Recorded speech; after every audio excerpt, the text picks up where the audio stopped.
বিসমিল্লাহির রহমানির রহিম। সাংগ্রামিক সকল উপস্থিতি, আসসালামু আলাইকুম। আমরা এই যে রাজনীতি যারা করি বা রাজনীতি যারা করতে চাই, তারা আসলে রাজনীতি করলেই যে গাড়ি বাড়ি করা যায়, বিদেশে বিলাসবহুল বাড়ি করা যায়, এই ধারণাটা কিন্তু মানুষের ভিতরে যথেষ্ট রয়েছে। তবে এই যে নবনির্বাচিত যে প্রধানমন্ত্রী হয়েছেন, উনি কিন্তু পরিষ্কার বলেছেন যে আপনি এমপি হয়েছেন ভালো কথা, আপনি কোনো সরকারি প্লট নিতে পারবেন না এবং সরকারি কোনো গাড়ি ট্যাক্স ফ্রিতে নিতে পারবেন না।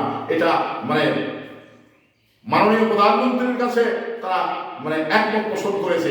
তো তাহলে এই যে আপনি এমপি হওয়া মানেই আপনি ট্যাক্স ফ্রি গাড়ি নেবেন, আপনি এমপি হওয়া মানেই আপনি প্লট কিনবেন, তো আপনার প্লট দরকার কি?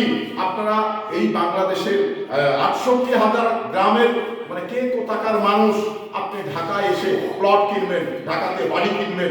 এটা কখনো হতে পারে না। এটা রাজনৈতিকভাবে মুনাফা রাজনৈতিকভাবে মুনাফা ওঠার কোনো সুযোগ রাজনীতিতে নেই।